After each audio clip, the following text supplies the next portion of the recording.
The old Yeah, I location. go over there if you can, Tim. Sure, thanks. I just gotta go over and see Jim and get one. So after the commission meeting, we're having an executive session to be held in the Clarksville Conference Room, pursuant to ORS 1926028, consult with legal counsel concerning legal rights and duties of a public body with regard to current litigation or litigation likely to be filed. Call the roll, please. Yes. Commissioner Rachel Lau-Smith. Here. Commissioner Frank O'Donnell. Here. Commissioner Rocky Smith. Here. Commissioner Denise McGriff. Present. Mayor Dan Holliday. Here. If you please stand, join me in the flag salute. I pledge allegiance to the flag of the United States of America and to the republic for which it stands, one nation, under God, indivisible, with liberty and justice for all.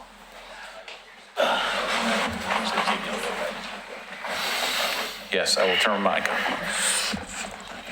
So I added something to ceremonies and proclamations. Mr. Phil Lewis is going to come up and give us a short explanation as to what happened at the swimming pool park as far as the true trees.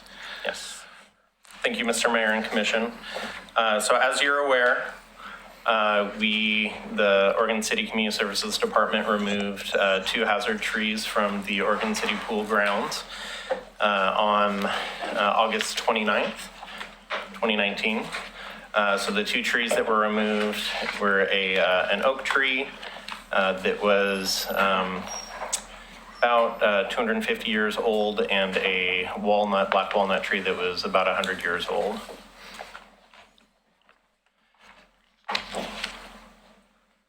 So in the process of determining what to do with the trees, we had identified that the oak tree looked to be in poor health. And we had an arborist come out and give an opinion on the tree. During the arborist report, they noticed that there was major limb death within the tree. There's also infestation of oak carpenter moth, which creates a decay fungus and weakens the wood within the tree. They were concerned about limb drop, damaging property or injuring people. The trunk of the tree, a portion of the circumference of the tree representing about 29% was decaying, and the tree was in immediate concern that it would fall and injure either a person or the property. You can see how close it is to our community meeting space adjacent to the pool area. The other tree that was identified as a black walnut tree, the arborist, we did have an arborist report conducted on this as well. We had a citizen trip and fall just adjacent to the tree in June of 2019. When that occurred, we came out and observed that there was a lifting that was occurring on the sidewalk on 13th Street. We conducted an arborist report as is required, and when we were evaluating a tree, whether or not to remove.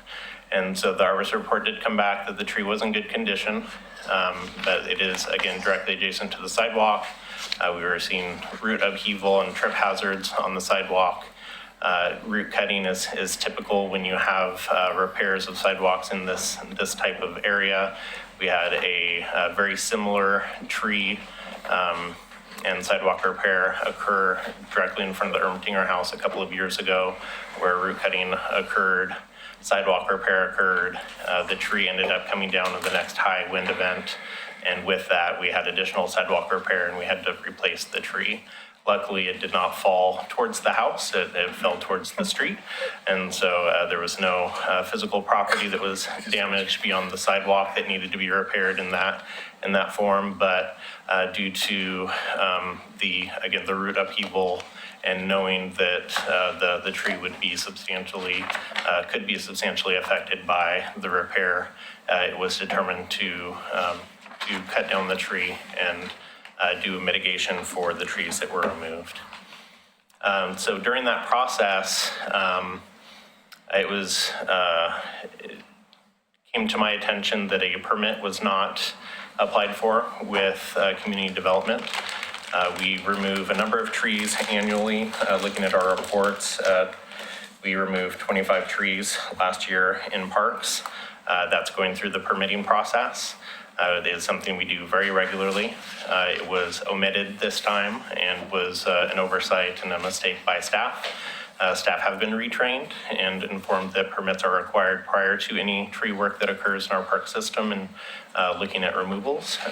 A permit was acquired through community development as soon as we were aware that a permit was not applied for in this instance, and we are beginning the process of working through the mitigation. So replacement by municipal code is a replacement of a 1-to-1 for each of the trees because they were both hazard trees. And with that, we are installing additional trees. So we are proposing a complete sidewalk repair along 13th Street, as well as planting 4 street trees in the planting strip adjacent to 13th Street. So you'll have a tree-lined street, fixed sidewalks, and unfortunately, we did have to remove a couple of trees. We don't take it lightly, and we understand that there are members of the community that are very upset with this, and we're willing to, try to look at how we do the work that we do and how to best provide the park system that our community is looking for, but we are often making balancing acts between making decisions and trying to do that for the benefit of the community at large. So with that, I'd be happy to answer any questions or listen to comment. Questions? What happened to the wood Both trees were that removed. belongs to the community? Both trees were removed by the arborists that removed the trees. They typically take the wood product after removing the trees. Is that typical? That is typical, correct? Well, it wasn't typical of the library. Not on a high-value tree like, We were talking oak and a walnut. It Yeah. seemed to me that there's probably several hundred board feet of what would be valuable considered pretty rare wood. desirable. I can't imagine we cut it up and let it be used for firewood somewhere. We did not specify what would be done with the tree after removal. Well, Typical, we just- should. Yeah. The fact is that I talked about that at the very beginning when we were building the library to make sure we conserved the wood we have. And because we did that, we have shelves and other things that were made out of. No, this is Abernathy, but shelves and other things that were made out of it for the library. For the community? Yeah. Yeah. And that's typically not what we do. Either they're chipped on site or they remove them in sections and remove them from site. But we. Well, I get that for future a we can. cottonwood tree. Yeah. Sure. But, when you're talking about an oak or a walnut, those are both species of wood that can be used for all sorts of really cool stuff instead of just chopping it up to pieces and using it for firewood. Yeah. Or I they get- sold it? I get chipping the branches and things. I don't understand what the thinking was there that, even if we have to pay somebody $3,000 or $4,000 to bring the trees down, we should bring them down in the biggest pieces that we can so that they are available to be milled or sold to woodworkers or whatever the case may be. So is this a spur-of-the-moment decision that the crew was there taking down one tree and said, how did we come to take down a second tree? No, both trees were being evaluated. We received our arborist report on the other tree as well. So it was always our reasoning- intention to remove both trees? When the crew came here, they were tasked with removing both trees Correct. prior to arrival? Correct, yes. So my question is about the tree that fell at the Ermitinger house, since this tree that fell then keeps being brought up as comparison. Was it a black walnut tree? I am not aware of the species of the tree. No, it wasn't. Probably wasn't.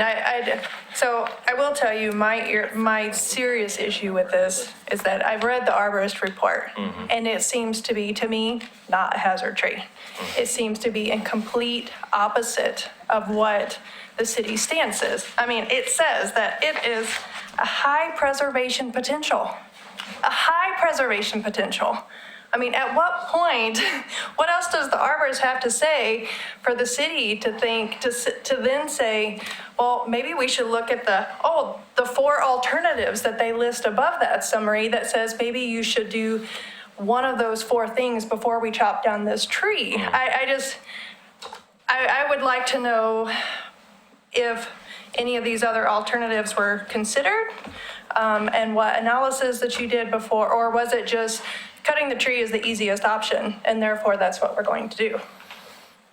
That's a good question. I will say my park maintenance manager, who is not in town, was involved in that conversation, and I will be speaking with him when he comes back as far as the But who full made the- decision-making who made the process. decision? But it falls on me. It's my department. But did you make the decision or did the other guy make the decision? I made the ultimate decision to remove the tree. Okay, so the problem here is that you should be aware of the community we have here and should understand how upset people would get when they read that arborist report and it said there were ways to preserve the tree. So in the interest of full disclosure, you should bring that to the city manager. City manager then having the opportunity to bring it to the city commission. Now, I get a 25-year-old pine tree, that's leaning over and gonna fall down somewhere. That's completely different from 100 and 250-year-old trees. I had a house a block from here the entire time my kids were growing up. So I'm intimately familiar with the park there and the trees are there. There's also probably a good 250-year-old sequoia tree on that same lot. Before we took that sequoia tree down, I want to be damn sure that that's what we needed to do. So, this has been a pretty disastrous failing. I get the oak tree, but the walnut, I think we had opportunity, or maybe it's the other way around, I don't know, but we had the opportunity to save the one closest to the street, and I think we had errors all through the system. Commissioner Smith. There's 6 people on the citizen comment. I am assuming those 6 people are here to talk about the trees. And my worry is that by making this an agenda item, we've then precluded citizens to speak on items that are on the agenda. So No, allow them I to- specifically did this so that So we could- all the information could I get didn't out. wanna bypass No, the we're citizen. not gonna do that. I'll let anybody speak who wants to speak. I just wanted to make sure that staff and us had the opportunity to ask the questions and to get the true information out versus what has been, bubbling around on social media. Okay. I'm of the same persuasion. I read the same report. There's additional information on what Commissioner Lyle Smith referenced. It said the tree could sustain some construction damage, could sustain some damage. So I go online, I start reading about black walnut trees. They have a taproot. It goes straight down. They have other roots too, but they are a robust, their root system extends maybe 4 times the height of the tree. This tree's going nowhere. It is rocked in there and it's mainly up the hill than down. So, and I'll ask a question. Is the sidewalk in the same condition now as it was pre-tree removal? Did they do anything? Did they remove any roots under the sidewalk? No, they did not remove any roots under the sidewalk. Correct? That sidewalk is minimally impacted. I understand the ADA requirements, but I went down there with it. It bothered me so much. I went there twice. And, the maximum displacement is maybe 1.5 inches at the edges and maybe 1 inch in the middle. I just think it just seems like it could have been such an easy resolution to do something simple with that sidewalk. So I just consider it a major failure. And then, if you look at what the city did, and I'm going to differentiate the staff from this commission. This is like a corporation, okay? We've got people that carry out the will, the staff, and we got people that respond to you, and we're the people that respond to you. And I look at it and I'm going, is that the best we can do for our people? And I've just been so sorely disappointed in what happened. And we can't undo it. I could talk for a long time about it. And maybe from your viewpoint looking in, it's like, so then what did the city do? They went and got a permit after the fact? They circled the wagons to protect an action that probably was not a good action to begin with? I'm struggling with the whole thing. I'm highly disappointed. I keep thinking if I was interviewing a candidate for this job and I gave him this scenario, and that person told me this is what I do, and if this happened, then this is what I do, that interview would be over.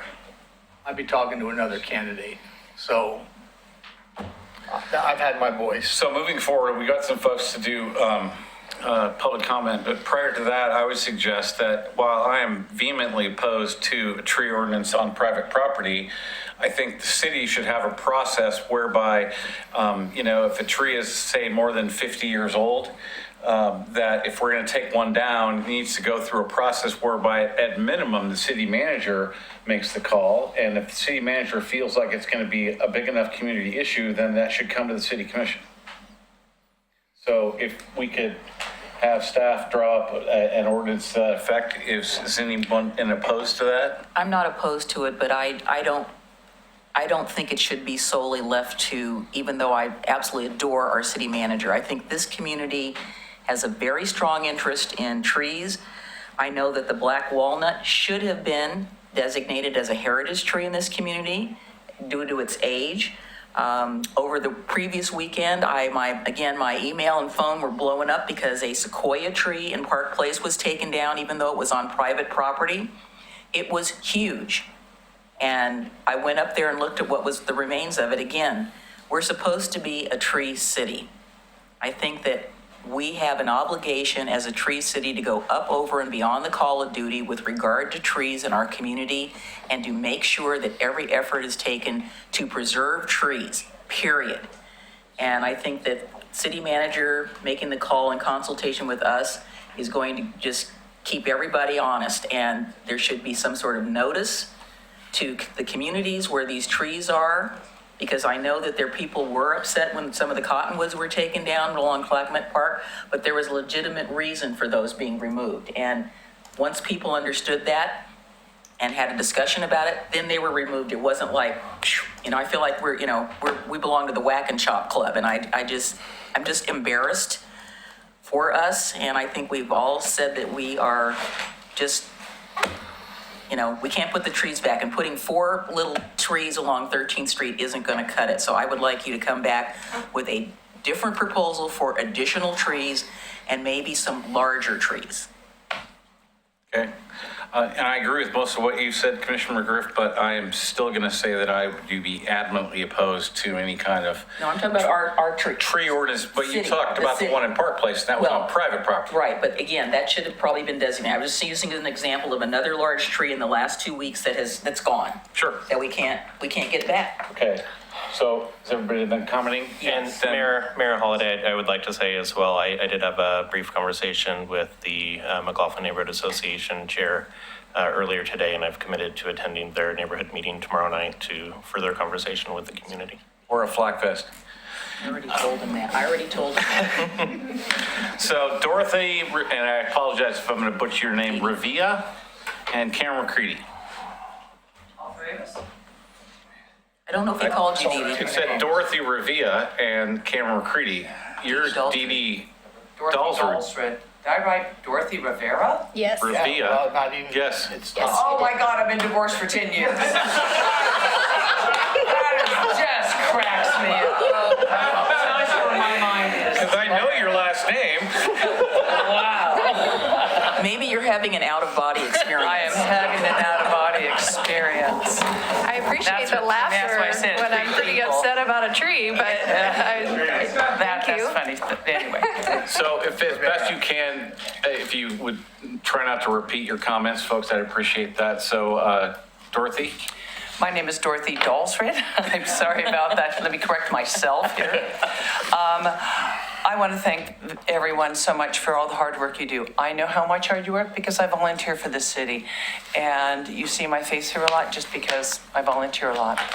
And everyone knows I'm basically the tree hugger. I was asked to join the NRC and be on that board for till I turned out to work on the Heritage Tree Program.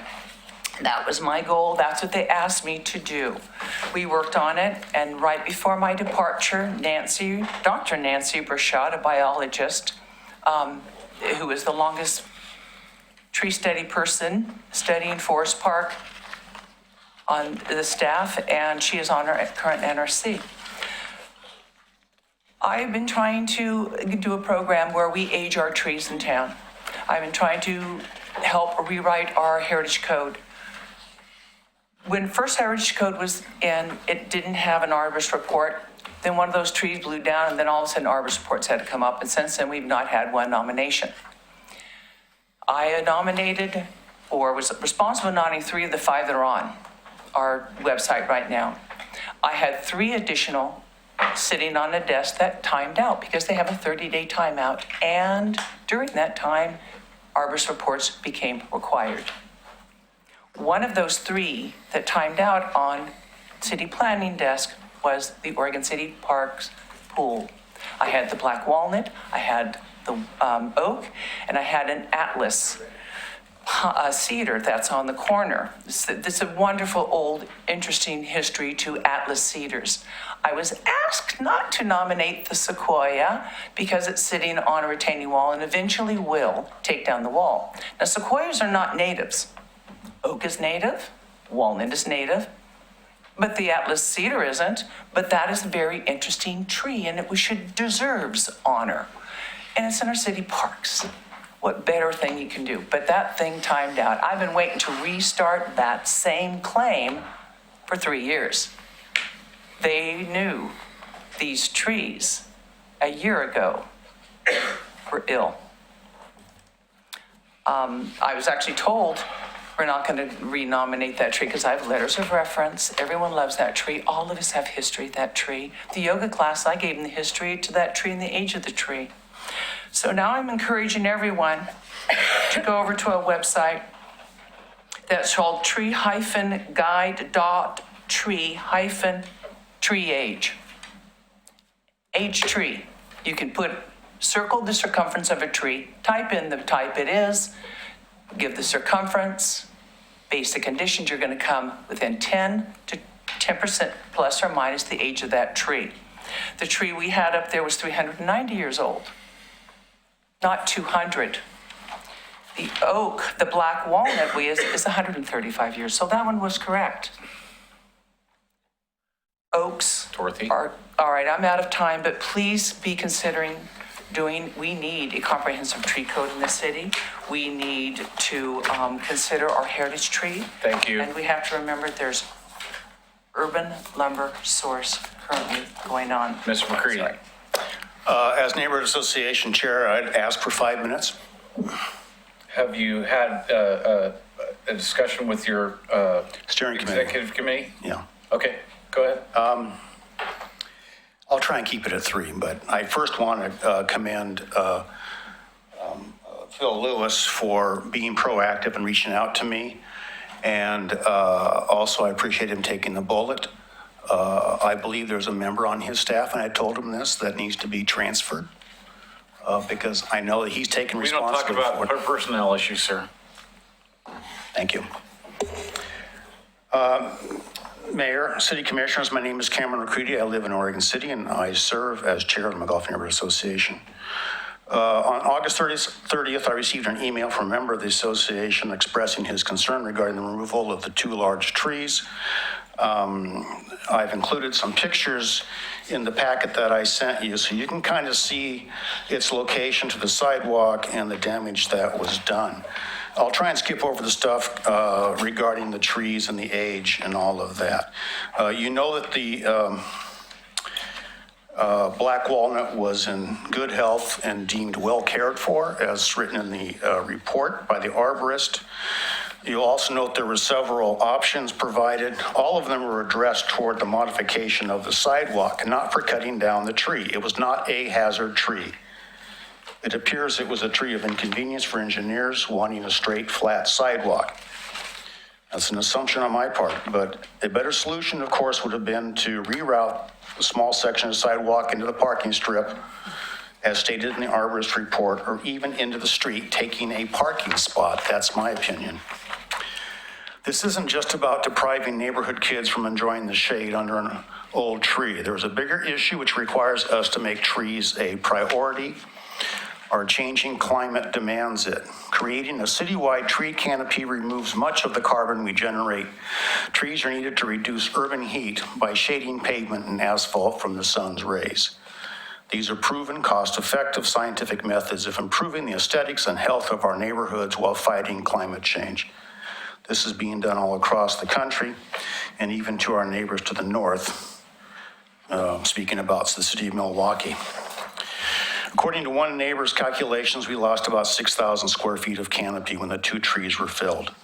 The planting of 2, 3, or 4 replacement trees as proposed does little to compensate for the loss.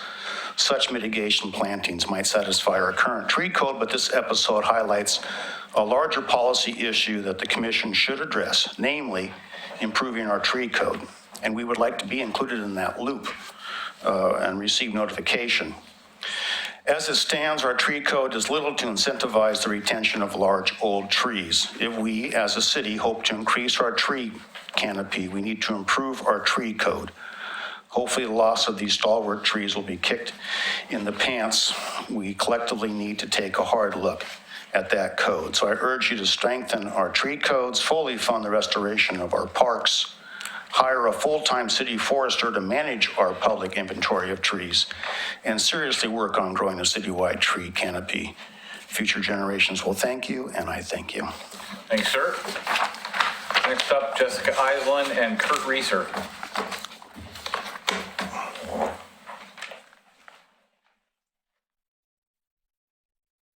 You go first. Okay, my name is Kurt Reeser, and I live directly across the street, kitty corner from the pool. I view those trees out my picture windows. Last Thursday, the city of Oregon City cut down a 300-year-old oak tree, possibly one of the oldest in the city. Rumor was that it was sick. I live across the street from the tree, and the neighbors and I are mourning the loss of the oak. But what made the matter much worse was that the city also cut down a perfectly healthy 100-year-old walnut tree that was adjacent. I confirmed this was healthy by calling the city and speaking to Phil Lewis, the community services director. According to Phil, the decision to remove the trees was made by park staff. I'd like to point out that there was no notification of the neighbors and no opportunity for comment. The director informed me that he and his staff deemed this activity as minor landscaping, which does not require neighborhood notice. This mature walnut tree was perfectly healthy. It had a huge canopy and provided much needed shade to the park and street. It also provided habitat for birds and other wildlife. It was a significant, important tree. The sidewalk next to it was reasonably intact. The tree was well placed and should not have been removed.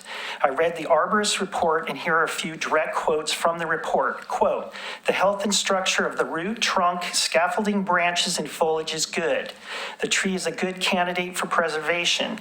If necessary, some root pruning is acceptable to install new sidewalk. The inspection revealed that the walnut tree to be in good condition with high preservation potential. The species is relevantly tolerant of construction impacts. The species is a locally adapted tree that can live for hundreds of years," end quote. Here's a press release from the city's website with this statement, quote, "As stewards of Oregon City's parks and recreation system, our goal is to preserve and protect parkland," said Oregon City Community Services Director Phil Lewis. Trees are not only nice to look at, but they play a crucial role in managing stormwater, stabilizing slopes, providing habitat, reducing air pollution, and contributing to neighborhood character, Lewis said, end quote. We're appalled that the city does not walk its talk, nor appear to value mature old trees or make basic attempts to communicate with interested citizens. Replanting will not replace trees of this size and age. Today, we're left with a view of a clear-cut park in a minimally maintained cinder block municipal building. I feel that my property has been significantly devalued, and I ask that you look into this and make changes. Thanks, sir. Ms. Island? My name is Jessica Iceland, and I live in Oregon City, and we just purchased the house that is directly across the street from where this tree was. And I will admit that that park and those trees had a significant role in why we purchased that house that we're restoring with our son. And I'm happy to say that for the first time in like the last 30 years that we've lived here, it's great to see a new generation of young people who actually want to live and work in Oregon City. And that's because of the history and the character and the environment that Oregon City has. It makes it so unique in the metro area. So I'm really hoping that we can maintain that. I'd like to just thank the commissioners because you all sort of expressed my thoughts at the beginning. And so I'm glad to hear that. Quite honestly, I'm not really sure if that's more reassuring or disconcerting that there is such a disconnect between the commission, the community, and the Parks Department, because I agree that Parks Department should not be just a steward, they should be an advocate for the community and the environment. And so I'm glad to hear the discussion, I appreciate it, and I hope that something can be done so that there's better communication and a determination is not rushed into like this was without proper, consideration. So, thank you. Thank you. Thank you. Finally, we have Tom Hunt and Jesse Buss.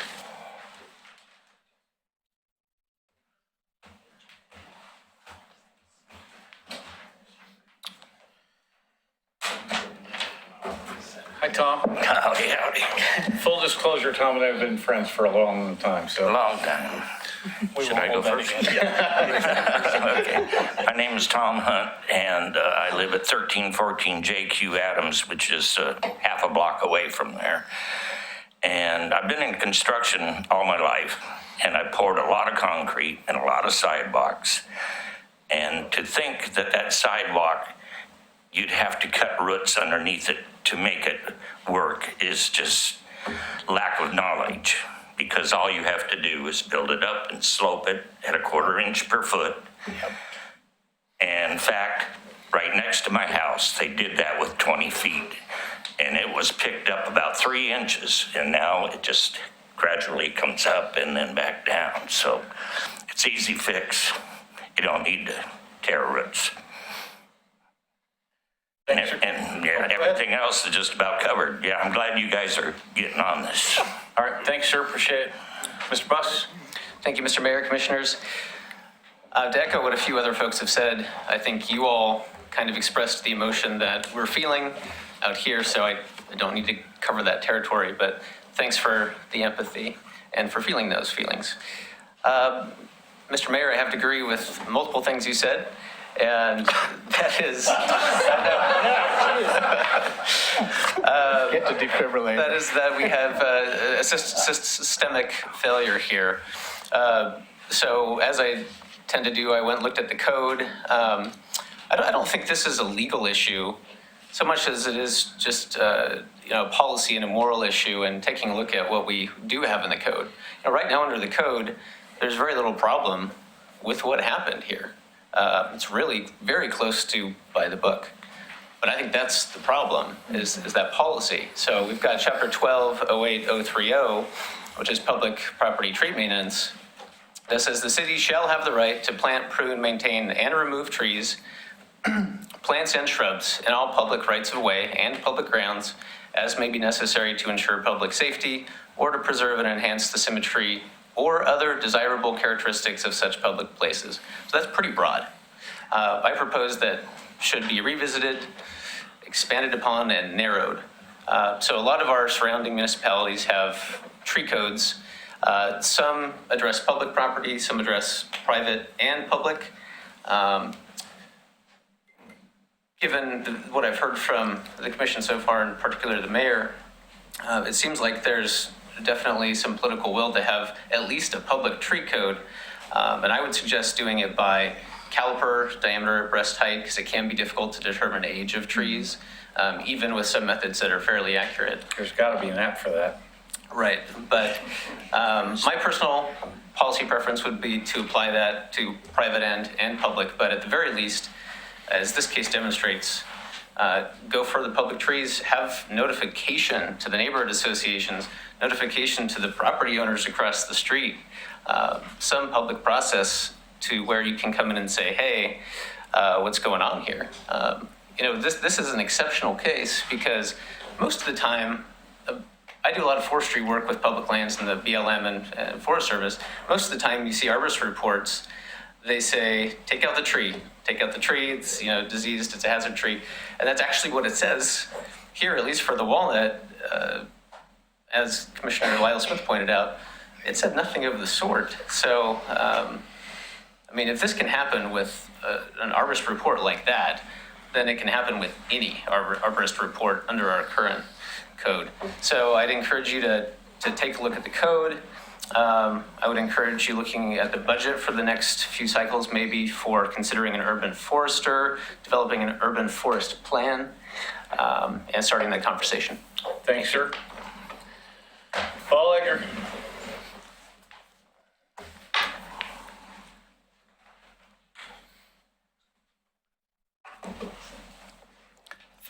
Thank you. Paul Edgar, Oregon City, Kanema. I think that there's a little, I'll be brief about this, but a little of this is just shooting first and asking questions later. And we don't need to have that. I think that I have this concern environmentally and on our tree canopy, is that trees have to be a priority. Yes, we all agree to that. It's important. I enjoy to be out in my front and breathing fresh air. And I've got probably 500 trees on my own property. But environmentally, we have to be conscious because this is part of a big environmental picture. Just the other day in Kanema, we had a cat go right through the edge of a wetland and cut down a bunch of trees and push it over off to the side. And I thought to myself, wow, they can do this on the weekend or they do this and nobody's looking at it. But how do I restore that wetland? How do I put these trees back into where it is or should be? And it's this part of this shoot first, ask questions later. Ask for forgiveness or get some type of Mickey Mouse fine. We've got to be better than that. That's all I'm hoping and praying that we, for my next generation, our next generation that takes this land, that we leave them something good. I want to leave a bunch of trees too. Thanks. Thank you. So we are still in the public comment period. So is there anybody wishing to speak on any other subject that is not currently on the agenda? Seeing none, we'll move on. Everybody okay with the agenda? Yes. Okay. Yeah, I had a question for the chief. I don't think it'll be delabored, but I'd like him to talk a little more when we get to the consent agenda and maybe pull 8B, just because I'm curious. Okay, that's fine. I'd like to pull 8A from the consent agenda. Only because I have a question. Yeah, that's fine.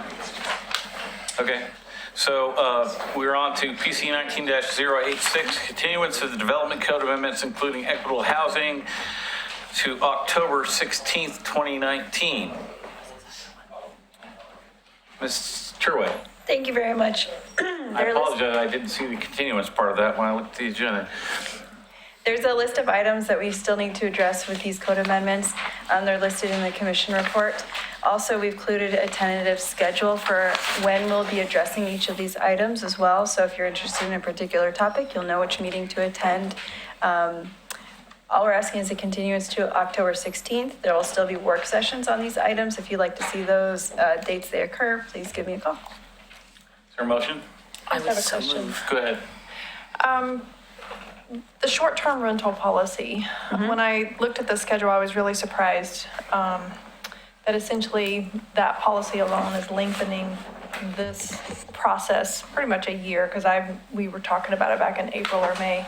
Is there any value to setting that one aside and closing off the equitable housing? I mean, it kind of came out of our discussions and wasn't really part of the, as an item. So I didn't know if that was something we should revisit. Like, is there any benefit to, I like the idea of finishing what we started versus this prolonging a whole nother year because we threw in an extra policy kind of thing.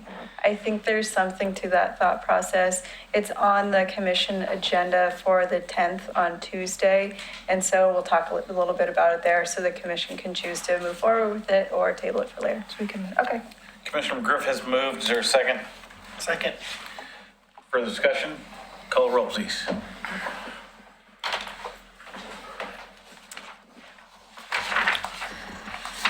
Commissioner Denise McGriff. Aye. Commissioner Rachel Lyle Smith. Aye. Commissioner Frank O'Donnell. Aye. Commissioner Rocky Smith. Aye. Mayor Dan Holliday. Before I vote, Bill, did I not, the continuation, did I still have to open the public hearing? It is listed as a public hearing. We don't have anybody who has signed up, is what I heard, so. There was not anyone signed up as speakers, correct? Correct, that is correct. Is Then I'll there- vote aye and we'll move on. Okay.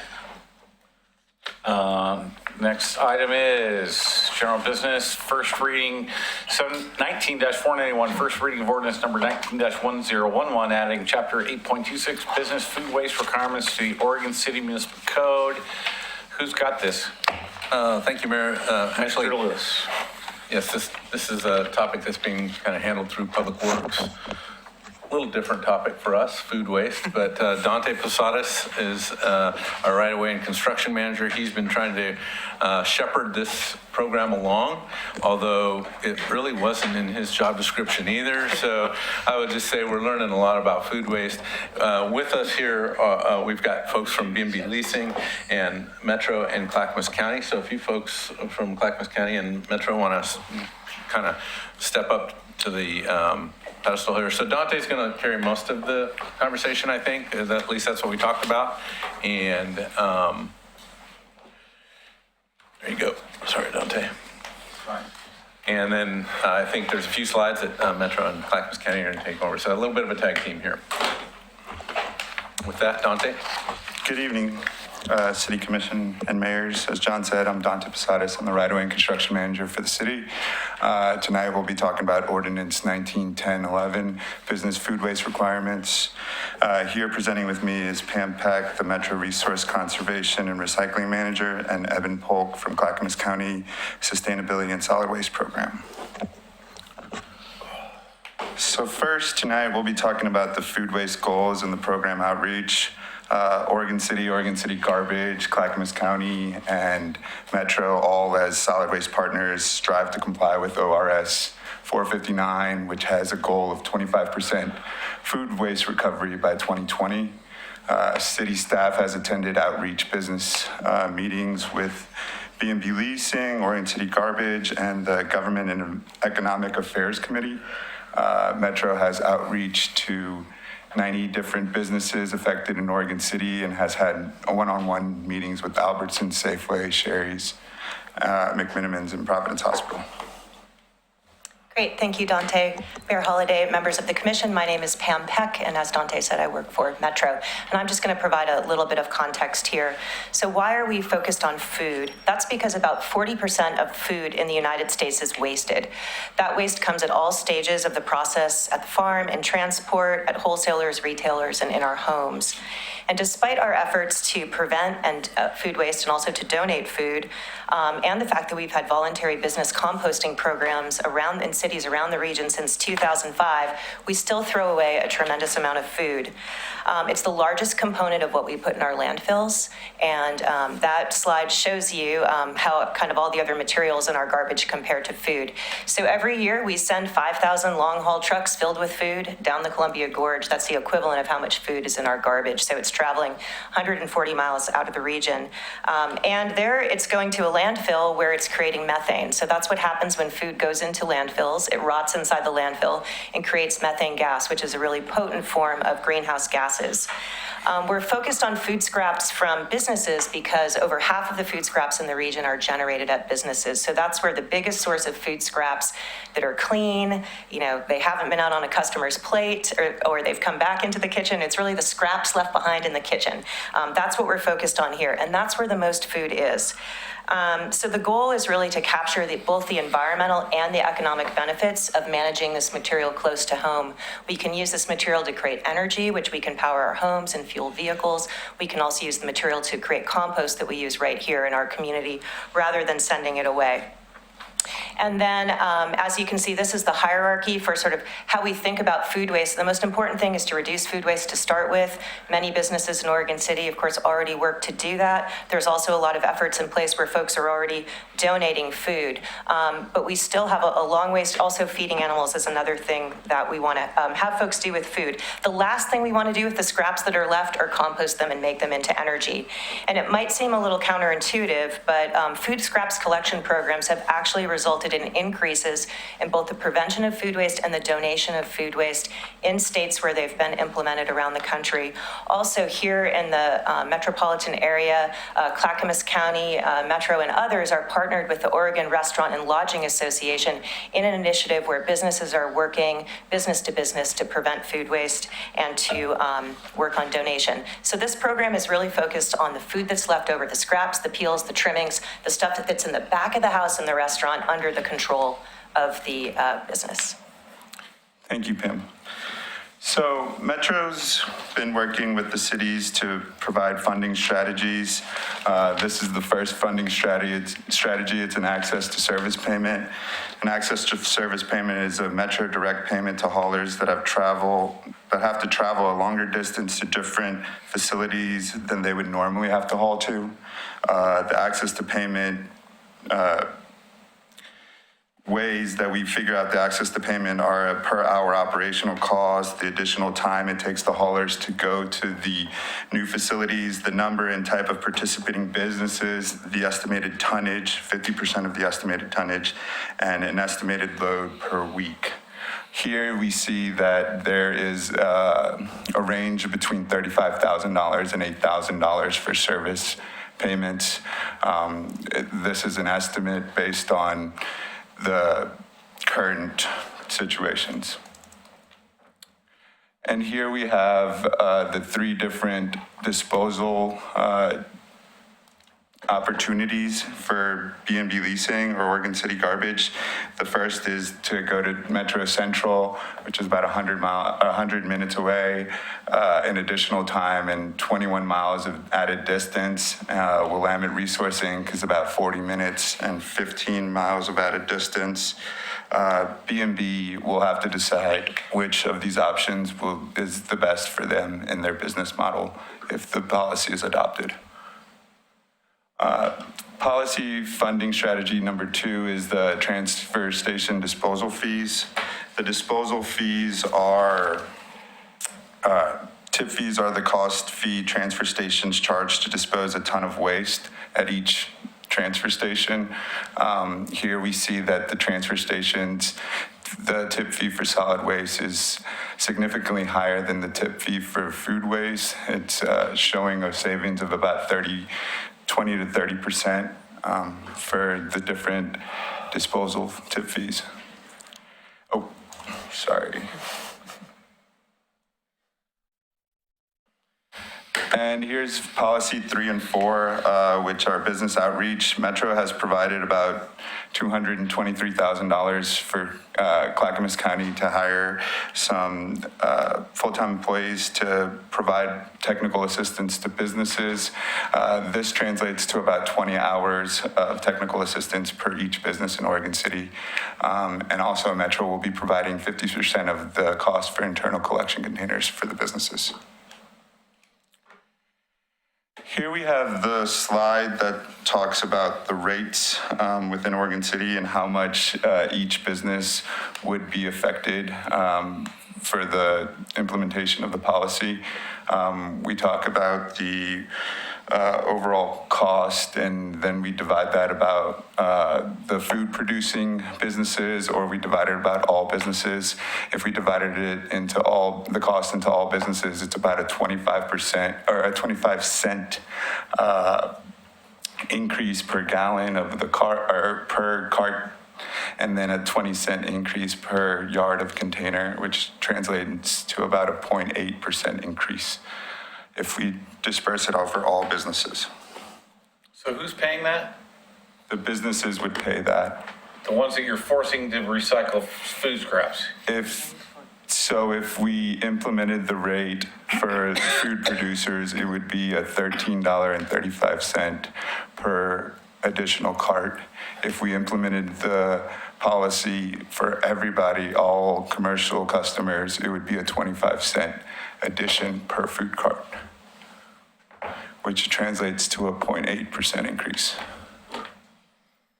So can you tell me, when does the decision about the rates and whether all businesses pay or only the food producers pay? When does that discussion need to happen, or when is it going to happen? That discussion has been asked, or B&B has asked us to delay that discussion until July, and delay any adoption of rates until July, just due to the nature of the business and adoption of rates and different aspects like recycling and stuff like that. In July 2020? So why, So what's the hurry? Why are we talking about this now? yeah, why are we on Because- that decision when we get there? The policy needs, or Metro is looking to implement the policy prior to, it's, Last we time I need checked, to, Metro wasn't in charge of Oregon City. yes. Still is. The policy needs to be implemented so that we get correct estimates, so that we can figure out the correct rate to implement. I also think really, the funding that Metro has provided to Clackamas County is a lot about education. So thinking about education, thinking about routes, thinking about how they're going to pick those things up are all part of that. So we're Education or indoctrination, that's my question. Well, to me, this is not a lot different than what we had with yard debris several years ago, right? It is a change to how we do business. We get that it has impacts to businesses. I say we, Metro and others have figured that out. They're sharing that kind of information with us. So, having the policy adopted and then coming back to you with rates was our intent. The idea of pushing that till June, let's say, so they're effective in July, it makes some sense because I think B&B Leasing may want to come back to us with some other rate adjustments because they're seeing other changes in some of the tipping fees for things like yard debris. And I suppose Let's see the rest of the presentation and then we'll ask questions. we think it's good timing. I think the person that has the answers to our questions is the representative from B&B. Well, let's let them finish their presentation and we'll move on. So you guys go ahead. Okay. So program implementation, Group 1 would be implemented in March 2020. It would affect approximately 15 businesses within Oregon City. It's an estimated 10.6 tons of food waste.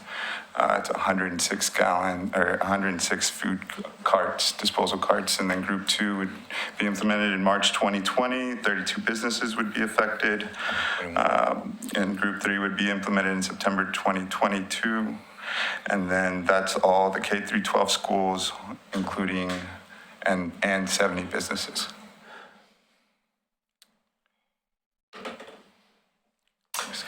All right, my turn. Good evening, Mayor and Commissioners. My name is Evan Polk. I'm the supervisor with the county's solid waste program. And I'm here because we provide already a lot of technical assistance, outreach, and education across Clackamas County and throughout cities to somewhere between 800 and 1,200 businesses a year. Historically, that assistance has centered on best practices for recycling and waste reduction. And under this policy, as cities around the county have adopted this ordinance, Metro has proposed that we would, as was mentioned by Dante, receive additional funding so we could hire additional staff to provide additional technical assistance throughout the county. We have a lot of experience helping businesses set up with this service, whether that's in unincorporated Clackamas County, the city of Canby, Westland, Lake Oswego, Happy Valley, city of Milwaukee, places where this service is available, and generally are able to help businesses work through their kind of troubleshoot their issues that they might have and provide some customized solutions for that. That's our role, is to make things easy for the business and also as easy as possible for the hauler that's providing service there. We kind of close that gap if there is one in communication. We also make sure that staff are trained. We provide bins internally to the business and other materials like the posters and the guidance you see up above. Next slide. So one of the questions that came up in a prior presentation before you was, what experiences we've had with other businesses that have adopted this practice. And there are several out there. Larger stores like Costco have had a lot of success with this practice. The Costco near town center is saving thousands of dollars a year by focusing on this kind of a practice. A couple of businesses that are a little bit more like what the businesses that are found in Oregon City, like retirement communities or small locally owned restaurants, include Willamette View Senior Living and the Bomber Restaurant, which both had an experience with food waste collection that resulted in some cost savings on their part because they identified opportunities to reduce the food that they were buying when it became apparent that more food was being purchased and thrown away than was necessary. So those are just a couple of case studies that we wanted to share with you. We know of several businesses in the course of doing outreach in Oregon City. We know of several businesses that have asked for this service over the years. Providence, the Community College, Danielson's Property Management Company. There are a handful of others, but just wanted to make sure that that I also shared that we do hear occasionally from businesses in Oregon City that are interested in the service. Evan, Thanks. didn't you say Grano was part of this process? Grano Bakery? Grano, I'm not sure if they have voiced I wrote it down one way in or my notes another. from last time. You listed a number of businesses in Oregon City. Okay, yes. I think we've heard from them, but Yeah. thanks. And then just briefly, Dante asked me to provide a few statistics about current participation in the region. There are 67,000 businesses in the region. 7,000 of those are food-oriented. 3,500 are affected by the policy. 1,500 are already participating because their city provides a service that allows them to participate. This slide shows you where collection service is in place. It shows you which jurisdictions have adopted the mandatory policy. Jurisdictions listed as exempt are outside the metro boundary.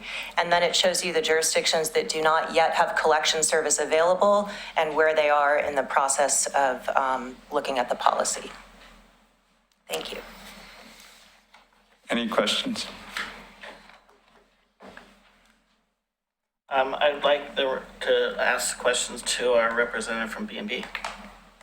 Is that the end of your presentation? Yes, sir. Please stand by, because I'm sure there'll be some questions afterwards. So who's up for B&B?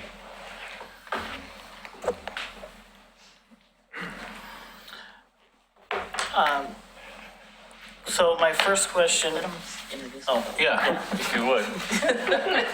We know you're excited. I asked for B&B to come, so. well, Good evening, Mayor and Council.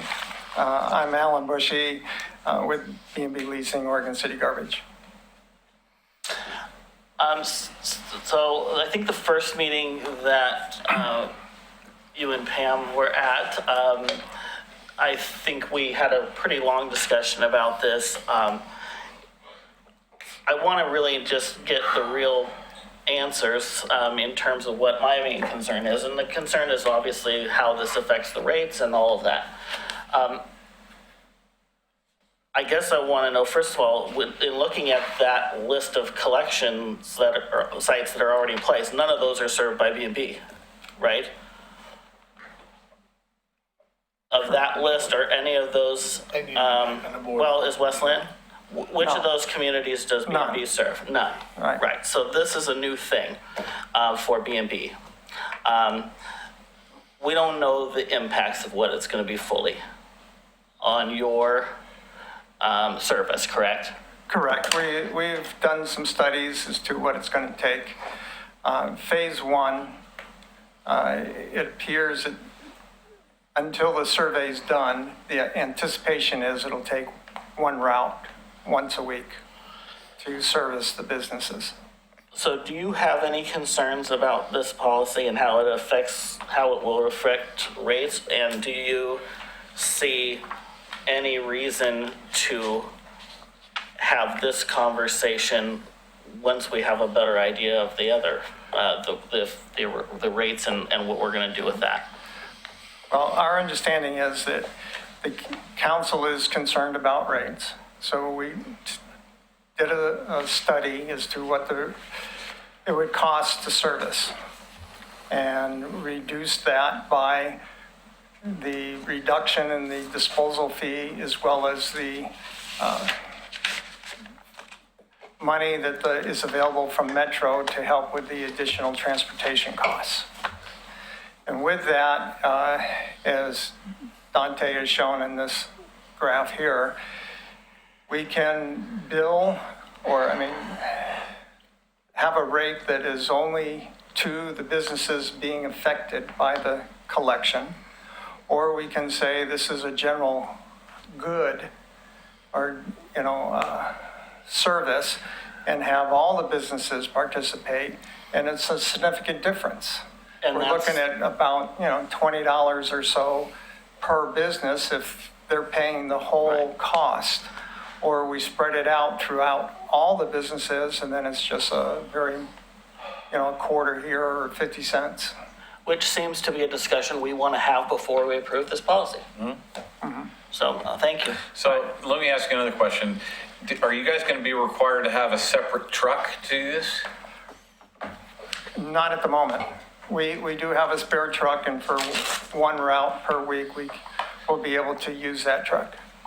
So you don't have to segregate the truck by general garbage versus food waste? No, our trucks we use now for solid waste, recycling, or yard debris. Okay. There is a wash rack at Metro South, and we wash it out between loads, so. Okay. Well, Other questions? Sure.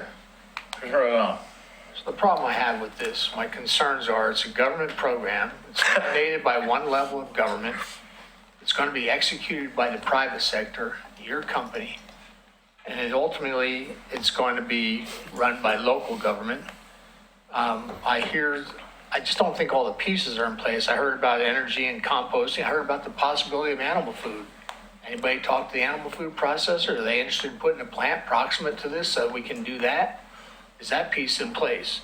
I think did your company not raise an objection to oils as part of the collection process? Oils are exempt from this program. Yeah, okay, so I remember that. From a business perspective, I've never known a business, nor have I been involved in a business that does not pass on costs to the consumer. You have to if you want to stay in business. You don't want to operate at less than you're operating today. So I look at what you're going to experience, and I look at your compensation package, and it's based on mileage, period.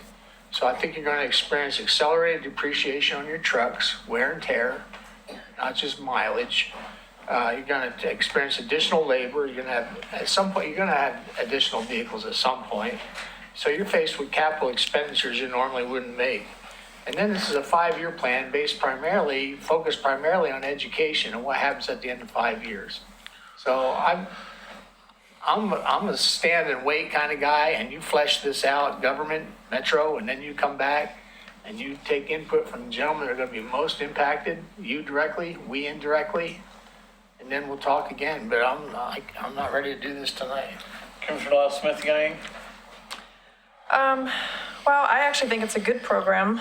And I am surprised at the amount of food that's going into our landfill. And I'm happy to hear that I think there are a number of businesses that are already in support of this program and are interested in participating. So I guess I'm not quite as negative about the program as other commissioners are. I understand from reading the staff report that the rate discussion was also requested to happen in July from B&B because one, it would align with a renewal of your contract or an alignment at that time, and you, that was my understanding from reading the staff report, that you thought it was a good idea and did not have any objections. There was nothing in the staff report that gave me any indication that B&B had objections to this program. So I'm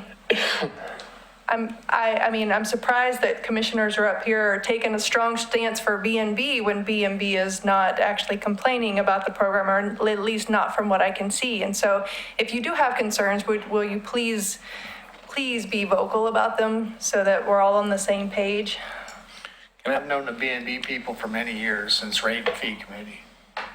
And I've always been reluctant to come forward with price increases. Sometimes they postponed them way too long, and this is not the time to be silent. No,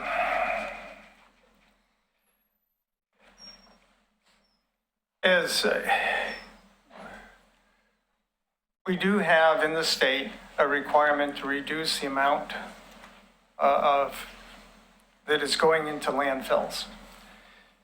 That's why yard debris recycling programs have been established. To me, this is just another one of those steps down that road. Now, did yard debris or the recycling cost money? It costs money, it raised rates. This is going to cost money and raise rates. Until we get closer and know exactly how many businesses will participate, because Safeway, the hospital,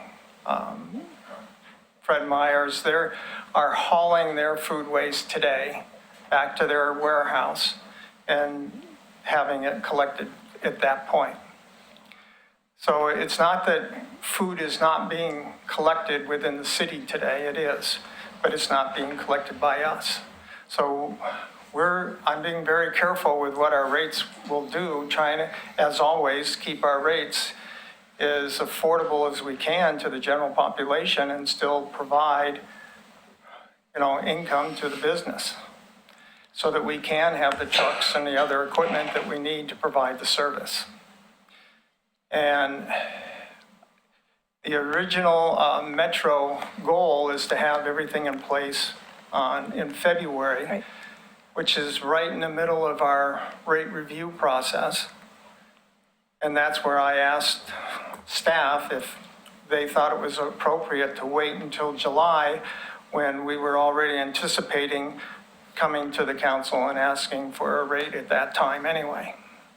So that way we wouldn't have 2 rate increases for our businesses in 2020. Back to back, right. Okay. Commissioner Griff, you have anything for us? Yes, please. I really want to thank John and Dante and Evan, and let me get back to my other part. I don't want to neglect Pam for continuing to work on this, because I think as a community, Oregon City has been a leader in many areas with regard to solid waste. And I think that we are all in the region part of a problem, but it is a solvable problem. And I really appreciate the emphasis by B&B to be a part of that solution. We are all in this together. We can't continue to willy-nilly throw stuff away, even though our society is kind of geared that way. And we have a problem we have to solve. It's not just Oregon City, it's not just Lake Oswego, it's all of us together. And Oregon City can step up and be a leader in this.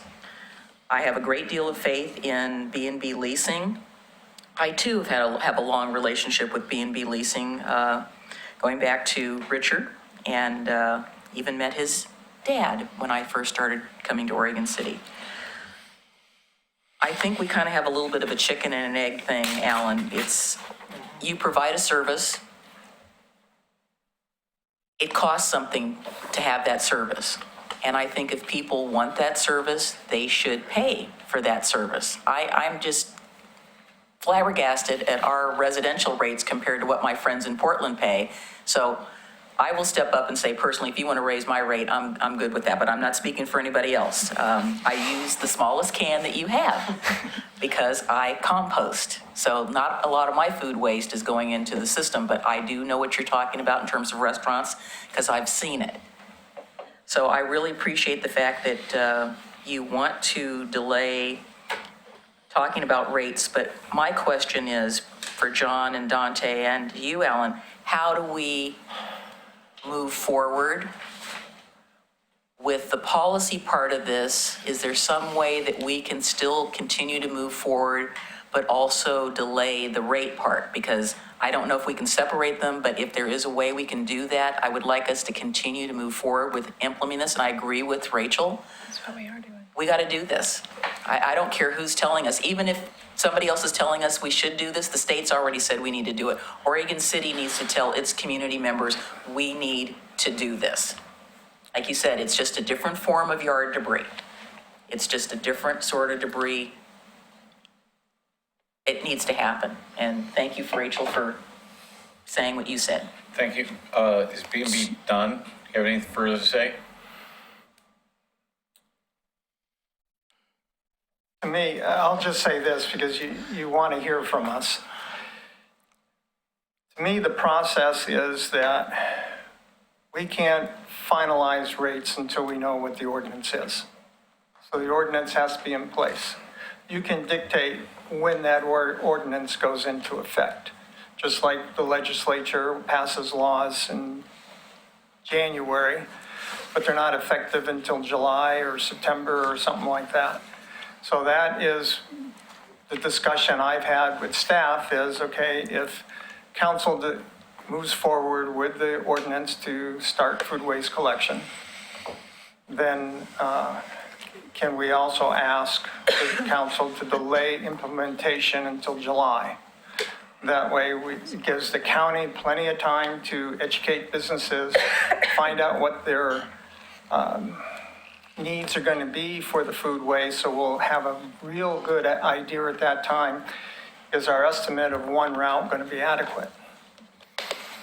And then we can move on as to what the rates will be, and we'll see you in May or June, whatever, or January if you decide to implement earlier. Okay, thank you. I have a question for Metro. Yes.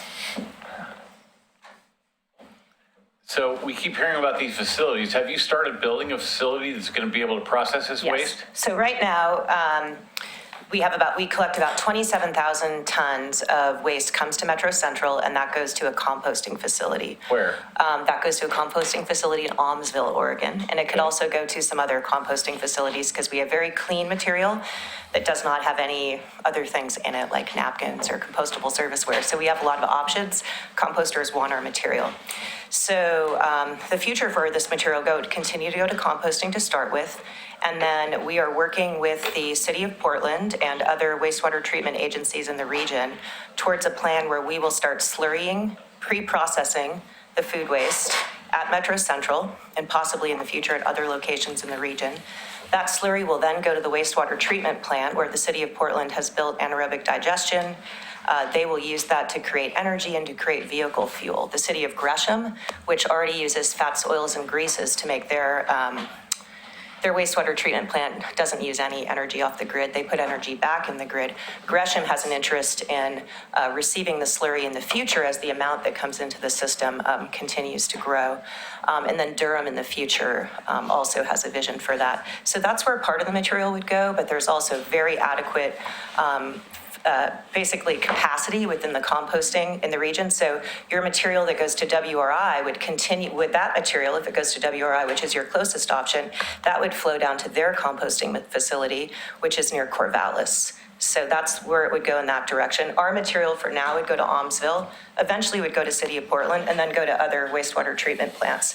So we have, yes, a long-term plan. We have capacity in place now. One of the reasons these businesses come in phases is so we're phasing in the program over time. We also know that from other places where this has been done is that usually you're only capturing about 50% of maybe what you think you will from this. So we're planning, kind of looking at a range, but knowing that we can take that range. And then I just wanted to say one other thing. What I was talking about animal feeding is some businesses in your communities likely already have arrangements with local farms. So what I was saying is so that's one of the things that makes this hard to know right now. So there may be a business at our open house in Gladstone. I'll just share a story there. There was a food processing company there, and they shared that they already do food waste prevention. They have a donation to a local food bank, and they have an arrangement with a farm. So they may actually not fall into any of these categories because their weekly amount of waste they're generating may be below the 250 pounds. So the idea is, yes, we want to get the food scraps in the landfill, but the best thing to do is to prevent this waste in the first place. That's the most greenhouse gas reductions you're going to get. Donating it, if it's edible food and can help people in the community, that's great. And if there's farms in the community, that's great. We're not building any kind of an animal feeding thing. I just want to be really clear about this. The two places this would go would either be to existing composting facilities or to wastewater treatment facilities to their anaerobic digestion. So you're really capitalizing on where other folks have invested in infrastructure. In that case, we're keeping the material close to home. It's going 140 miles to Arlington in a truck right now. So we can keep it close to home, get the benefits close to home, those economic and environmental benefits. So we're already being forced to build a new anaerobic digester at No. Clackamas County. Oh, I don't know about that, I'm sorry. So, I'm not interested in bringing any more material into our wastewater treatment plant because that's just going to force us to build another stupid digester. Well, that would be, so on those other plants I mentioned, their plan is as they add capacity before they add population, they would use the food waste in the short term because they have that extra capacity. Then once their population grows, the slurry would go somewhere else to other wastewater treatment agencies or continuing to go out to composting. As I said, having this really clean material, it's a very desirable material for other uses because it is just pure energy sitting there from the sun. Really, that's what's in the food. Questions? I only have one for Evan, Clackamas County. So your slide had a couple of examples where businesses actually saved money as participating in a program like this. Yes. Are you aware of any businesses that have said that their costs have gone up as far as participating, and you're only sharing with us the good stories? Right. No. So in most cases, let me think about this for a second. I can answer, the answer depends on the jurisdiction. So in unincorporated urban Clackamas County, our commission decided to, when they adopted the service, it was voluntary, right? And so any business that had food waste could sign up for the service. Because of that, costs are pretty low to start. And those costs were spread across the rate base because any commercial business would have access to the service if they wanted it. So in unincorporated Clackamas County, we really haven't seen a cost increase due to the service. We might in the future see a modest increase along the numbers that Dante showed of, a quarter per month or something like that for some customers as more are required to step up and participate. There are communities in Clackamas County that when they adopted the voluntary service, made that available, what they did is they asked their franchise hauler, hey, you'll provide the service when a business wants it. And then they decided that that business would be charged an additional fee equal to the cost, basically the same as if they were paying for an additional container of garbage. Less a discount of, say, 5%. And so I think that's happened, and I think that's what Lake Oswego did, Wilsonville, Canby. Most of those cities, the cities now that are subject to the regional requirement on certain businesses have asked us about our experience with having the rate blended across, the cost blended across the commercial rate base, because then you're not going to be penalizing businesses for complying with the requirement. So kind of a long, complicated answer, but there are some that have had more expenses. I wanted to ask Bill a question. Bill, so in our... Who's Bill? Bill Kvisman. I assume that. William K. That's why I use titles, so I know what we're talking about. William K. Kvisman, City Attorney, Esquire, at law, JD, ECT, whatever else other titles you have. So if we were to adopt this as been recommended by B&B Leasing, we can make the effective date a date that whatever we say. Is that correct? I see Tony nodding. That is correct. The one thing that I would hesitate on is I know that Don't hesitate.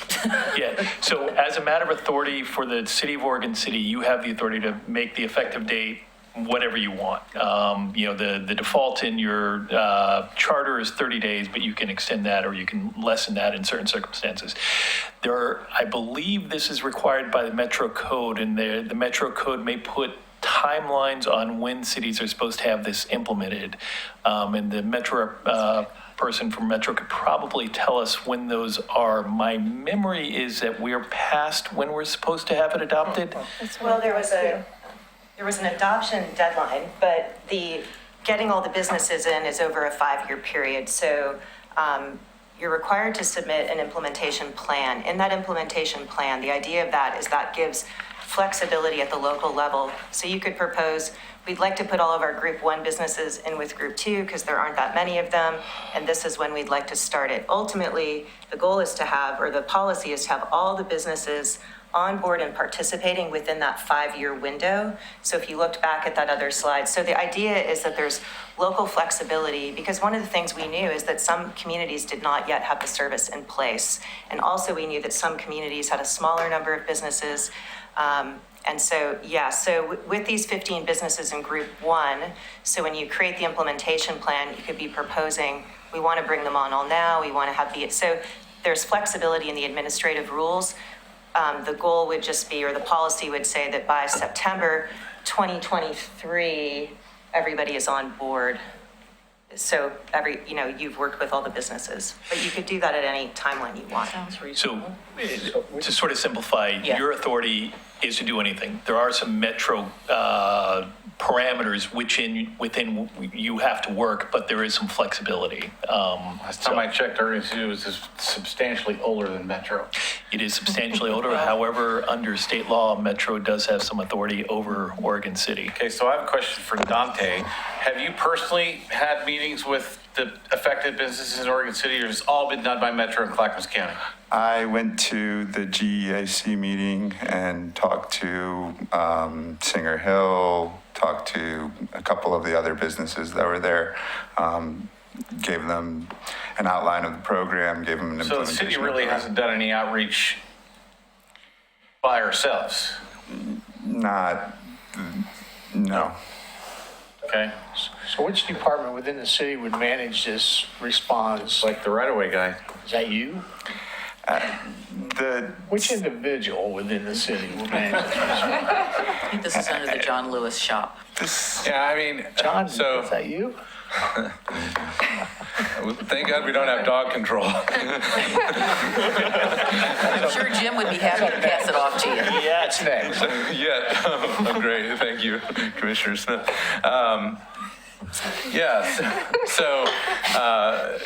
Some of these things kind of fall our way. I blame it all on Tony, but some of it we just take.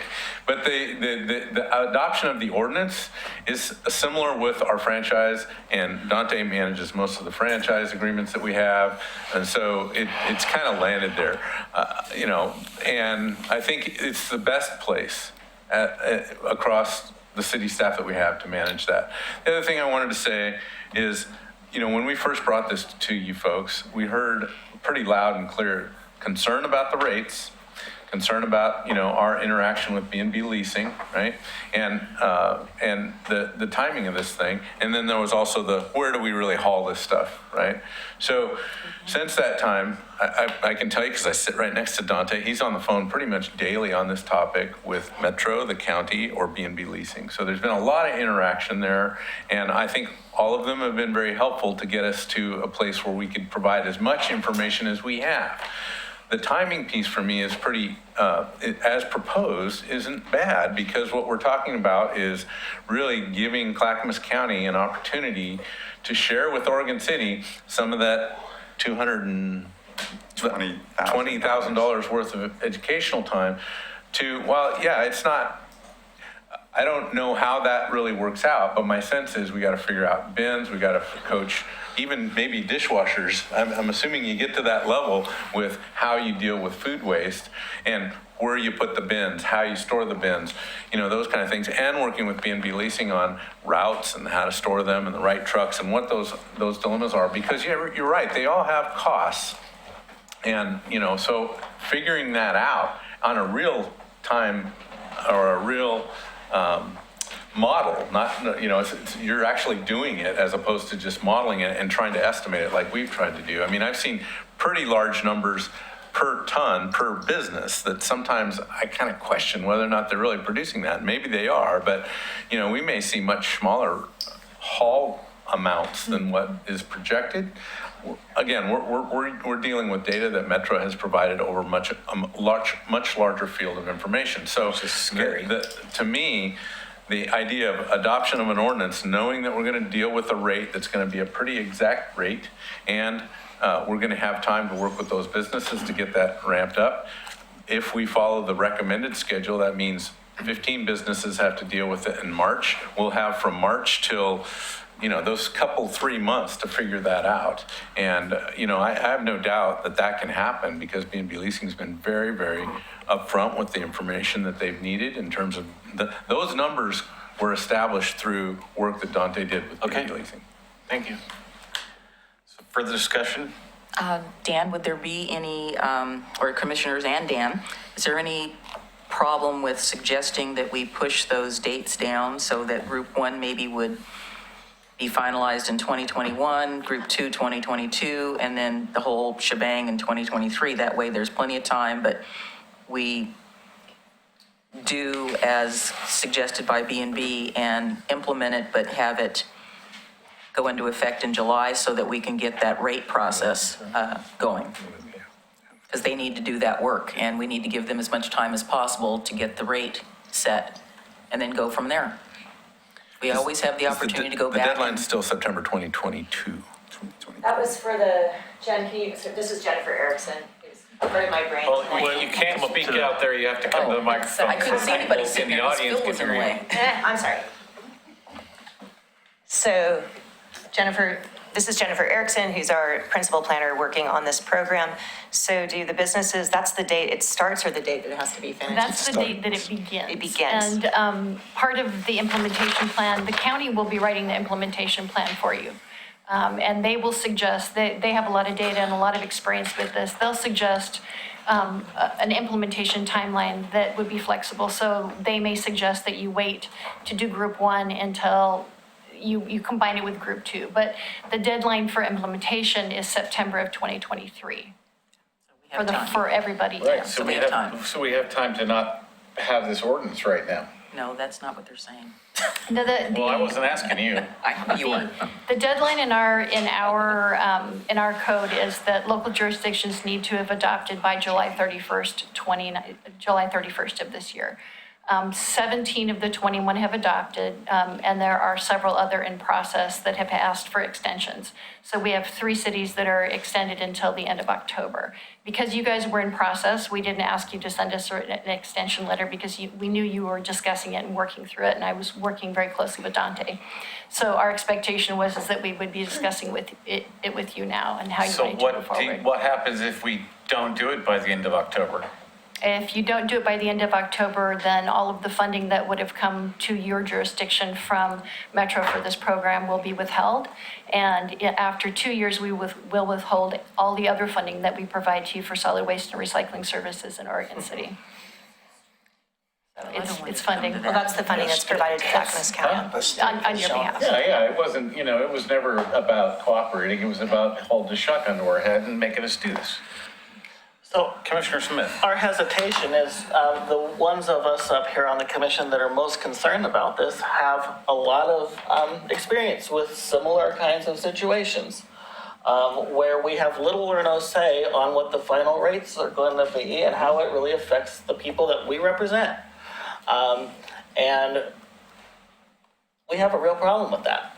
Not only with Metro, but with the county. Absolutely. And that's really my main concern.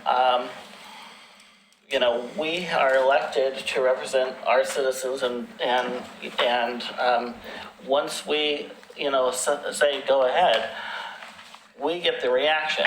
And so taking that leap without really knowing what it's going to be is something that's very hard for us to do based on the track record that we know.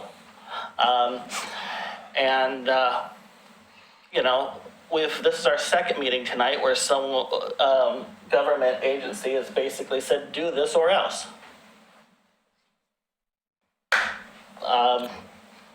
So there we go. Is there a motion? I guess my question is, why do we always have to take the negative view? We are working with our community. We are looking out for our community. We're trying to be proactive. It's all about cooperation. I mean, I can't emphasize it enough.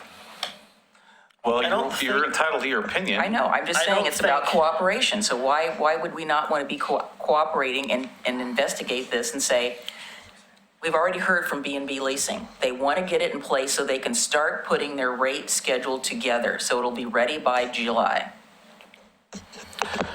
And I trust them. So I'm going by what they say. Commissioner Smith? We clearly have we've had staff that has openly said we've spent a ton of staff time on this. We have no idea how much this is costing in terms of our city budget. Right. How much time and money we've spent already on something we haven't even, voted to move forward. I mean, that's the little things that we have to be concerned about. And until we know that, I'm really reluctant to say, okay, we don't know what that cost is going to be. And this is a continuation of Metro eroding the authority of jurisdictions within Metro. It won't be too long before it'll just be the Metro Council and Oregon City and Milwaukee and everybody else will just be, we won't need to have elected officials anymore because it's all going to be run by Metro and by Portland. Or the county. Well, counties will become obsolete at a certain point. Right. And this is why I was opposed to Metro in the beginning, because it's just a giant cancer eating away at cities' rights all over the region. All right. Is there a motion?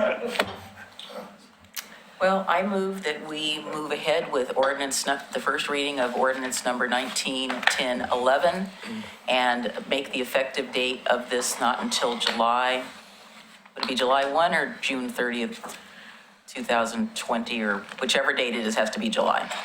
July 1, 2020. July 1, 2020. I'll second. Further discussion? Call a roll. I'm going to read. Oh, first reading, Bill? So, because there was a change from the way in which this was noticed, there was an additional provision included, and because of the change in the effective date, I do have to read certain sections aloud, so I'll... Fire away. Ordinance number 19-1011, an ordinance of the City of Oregon City, amending the Oregon City Municipal Code by adding a new chapter 8.26 Business Food Waste Requirements. In addition, there are changes to 8.26.050 Business Food Waste Requirements. Section 1, businesses shall A, food separate from the waste stream all food waste items, B, provide and maintain food waste containers in all internal maintenance or work areas in sizes and quantities sufficient to allow all food waste to be collected and stored, and C, post accurate signs or adhere labels where food items are collected or stored that identify the materials that the business must source, separate, and provide source separation instructions. And then adding the section 2, businesses must comply with the food waste requirements as determined by the quantity of food waste they generate per week. Implementation will begin with the business group producing more than 1,000 pounds and will progress to the other groups according to the dates noted below.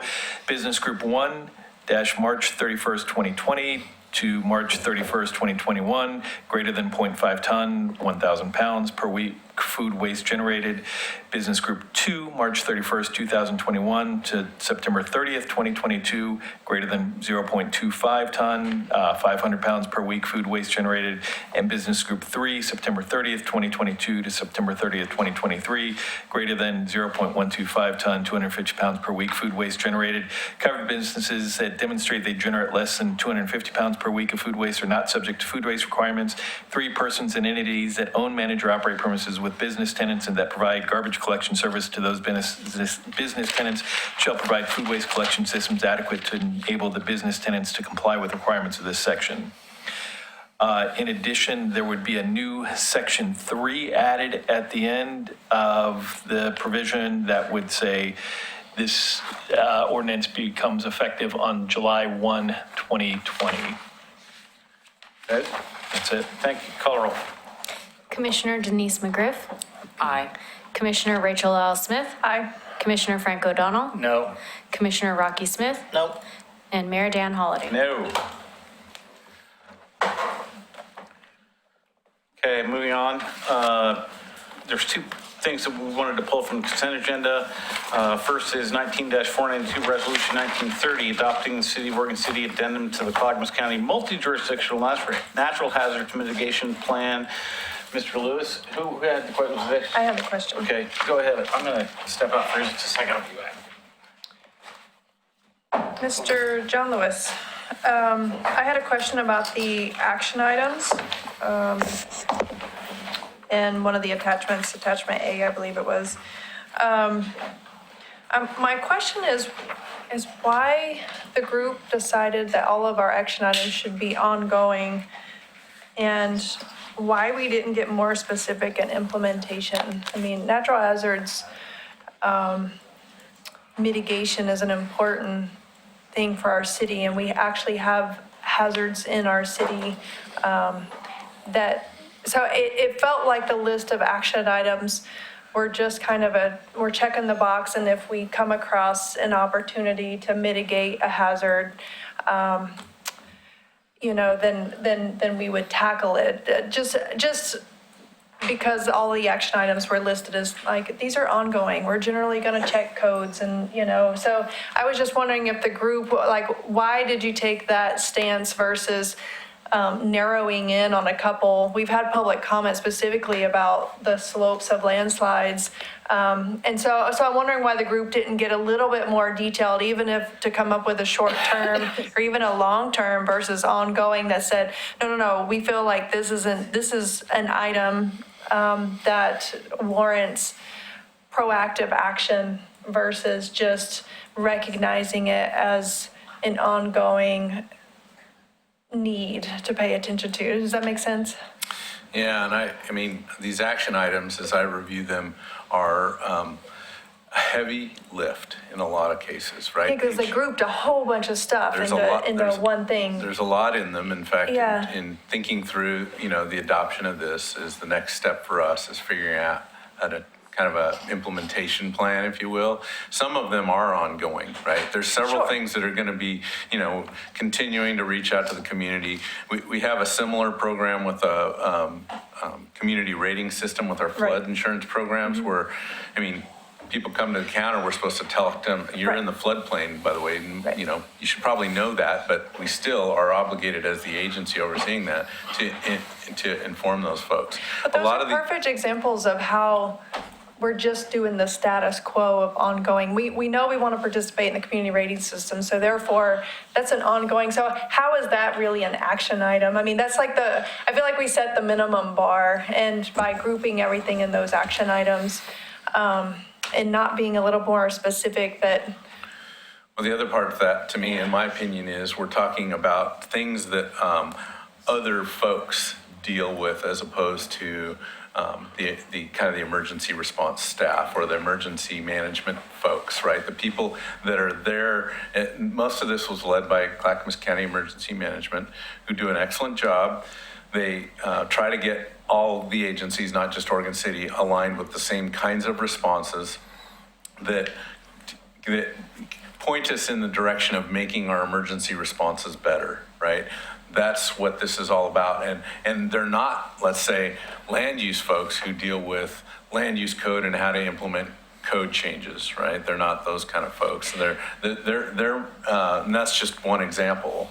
But to me, it's like emergency managers that are in the room to try to get agencies to do more, to get more prepared. And that's really what this document is about to me, is giving us some guidance, but not necessarily telling us exactly how to do it, right? Right, I get that.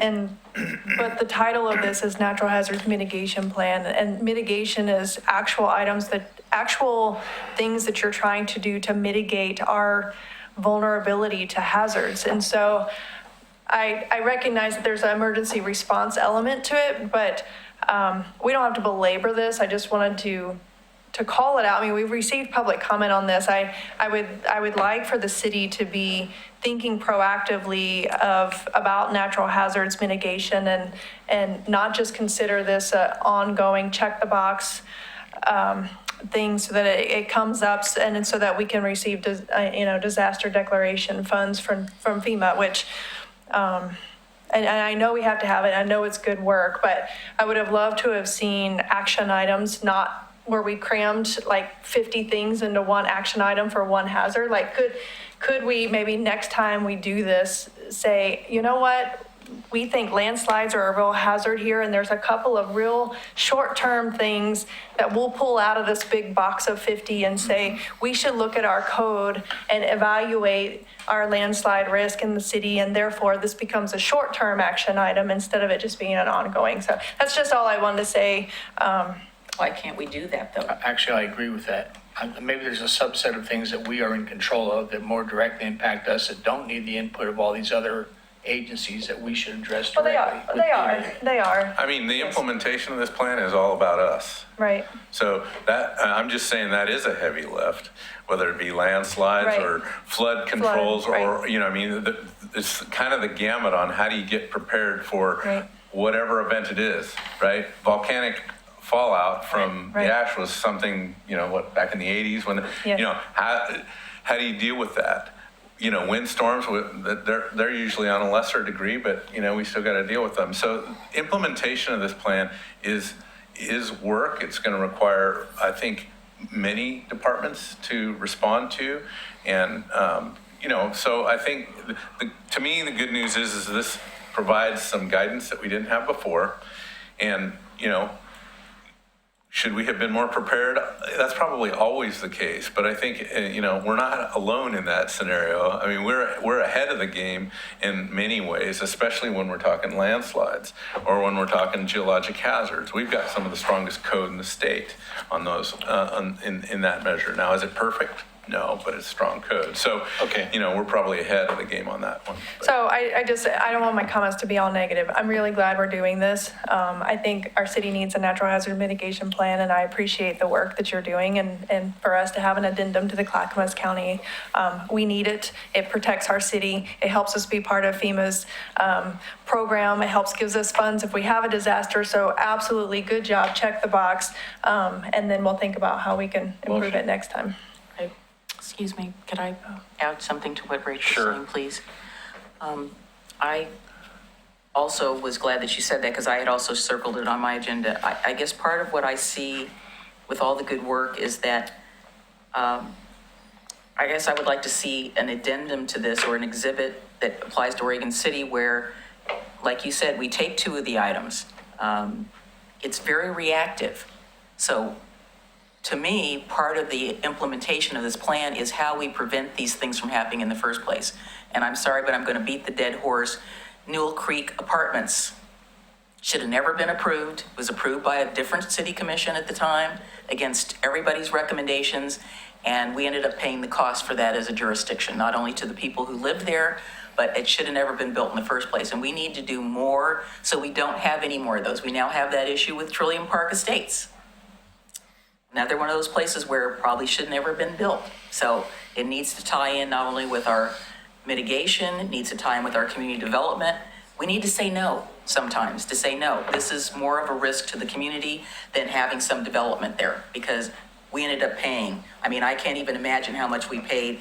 Your time, all the people, the Red Cross, everything, the cost that we got back in those SDCs and that development did not, to me, make it worth it with all the costs we had to pay in the end. So if you could look at this, I mean, I'm willing to support adopting it only with the proviso that you pick out a couple of things and you put down a short term, we're going to try to fix this. Because reacting, I'm into being proactive. I'd like us to be proactive about these things. Okay, the only problem with that is that we have a city manager who is the administrator of the city, and he looks at all this stuff and then makes a budget. And we just passed our 2-year biennial budget, and I'm pretty sure any of these extra things were not included in that budget. Is that right, sir? That's correct. So if it was me, I would say, take the comments from the commission under advisement and, you know, work towards some kind of attempt to mitigate in some of those areas in the code, and we move on from here. I think there's an annual review or maybe a. Mr. Mayor, annual can I, review. so the context of this, so everything I think that is being said is really good, but I don't think it resides in this plan. If you look, this plan is always attached to our emergency operations manual, and it's kind of designed so that if lightning hit 5 of us at once, and people came in here, they could pick up that emergency operations manual, pick up the natural hazard mitigation plan, and as they're looking at the landscape of the city, they wouldn't have to figure out, okay, what are the kind of hazards that exist here? Some of them you can do something about, something you can't. In a lot of natural hazard mitigation plans, there will be, if there's a lot of seismic activity, there's not a whole lot we can do about preventing earthquakes. Now, maybe our city looks at codes and things like that when they're doing the codes because that's part of our natural hazard mitigation plan. But the context of this is pretty specific to the stuff you're talking about with our emergency management. That plan gets, with the help of the county or a vendor, we did the last one with the county, every 4 or 5 years, we redo that plan. This mitigation plan gets redone the same way. It would be strange to start changing what this plan looked like to accommodate the things that you're talking about. Not that those don't reside in a place, but I'm not sure my understanding of how these two things work together and the purpose of them. Does that make sense? I agree. I guess I would comment, I can tell you though, at the statewide level, where these plans are being incorporated is not in emergency response, it's in comprehensive plans and aligning with goal 7. Well, I think that's what we were just in going the to process say, of- and talking with Ms. Turway, we do have the comprehensive plan update coming up. I think that'd probably be a good place to start looking at some of these, which would then start to drive some of the code changes. Yep. That's actually one of the action items. It's the Is first there a action motion? item under hazard item number 2. Thank you, John. Yes, I'll move to approve resolution number 19-30, adopting the City of Oregon City addendum to the Clackamas County Multi-Jurisdictional Natural Hazards Mitigation Plan update. Second. Moved and seconded for discussion. Call roll. Commissioner Denise McGriff. Reluctantly, aye. Commissioner Rachel Lyle Smith. Aye. Commissioner Frank O'Donnell. Aye. Commissioner Rocky Smith. Aye. Mayor Dan Holliday. Aye. So the second item was 1943 OLCC liquor license application for 709B Main Street. Mr. Chief Band. Who had the question? I did. Go ahead. My question was just, is this very similar to the use that would, not the use, but the liquor license activity that was previously on that site? So on OLCC licenses, when I became a chief, they start putting things in front of you, sign this, sign this, sign this. And I started going, okay, what am I signing here? And these OLCC applications were one that we would do a background check, but what does that really mean? What does a yes mean? What does a no mean? What am I signing? So whenever somebody applies for a business license, we get the OLCC aspect of it from the finance folks. What OLCC told me was, it really doesn't matter what you say. Right. You can approve it, you cannot approve it. The only thing that happens if you do not approve it is we put them on super secret probation from the get-go, and we just kind of keep an eye on them. So basically, when we get these applications in, I have records, somebody has records, run the backgrounds of whoever's applying. In this case, there were 2 people. And there's no criminal history. And so we initial it, send it to OLCC, and that's exactly what we do. Is this similar to what was going on at Keon Company? I have no idea. I mean, that is just not part of our process to look Okay. to look Well, I at. can tell you, I went to Keon Company a couple times, had a beer. I don't recall whether they had a full liquor I've license or been there not. several times. That's why I was asking, is this is a full on-premise? So when I think of full on-premise, we're talking everything. Hard liquor, yeah. Hard liquor. I don't know if they had that. So that's why I was asking the question. Was it the same or is it different? Yeah, I honestly don't recall. I don't know. I know their hours of operation, they say, I think they're going to be until 10. I was just explaining that so you know the extent, unless there's a different expectation you have for what we're doing on liquor licenses, we don't go that deep. Okay. Is there a motion? I'll motion to approve 19-483 OLCC liquor license application. Second. Moved and seconded for discussion. Call the roll. Commissioner Denise McGriff. Just pass me up for the moment. I'm sorry. Commissioner Rachel Lyle Smith. Aye. Commissioner Frank O'Donnell. Aye. Commissioner Rocky Smith. Aye. Commissioner Denise McGriff. I don't know. Okay.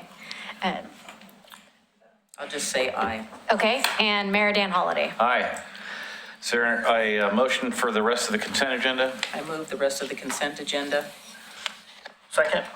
Moved by Commissioner McGriff, seconded by Commissioner Smith. Call the roll, please. Commissioner Denise McGriff. Aye. Commissioner Rachel Lyle Smith. Aye. Commissioner Frank O'Donnell. Aye. Commissioner Rocky Smith. Aye. And Mayor Dan Holliday. Aye. Mr. Manager, you have anything for us? The one update, I just wanted to let you know, Mr. Lewis, Public Works Department, several years ago, you may recall that we had the sewer moratorium. There were 7 projects that we were working on. That is completed. So the moratorium in all those areas are lifted. Wow. So congratulations to John and his group, and thanks for the leadership from the commission to help us address those. Big deal. Can he That's give all I us a have. follow-up report on that under reports next time? Just want to know what part of the process was. That would just. Commissioners, just information. is that Just what you'd like? information. Could you hook up with Mr. Lewis offline with that? Sure. I'm not sure that, I don't think. yeah. Okay. Commissioner Glassmith, you have anything for us? No, I don't think so. Commissioner O'Donnell? No, I do not. Commissioner Smith? Commissioner McGriff? Not at this time. Okay. Then we are going to adjourn to executive session. With the restroom break first. No, you're not allowed. Well,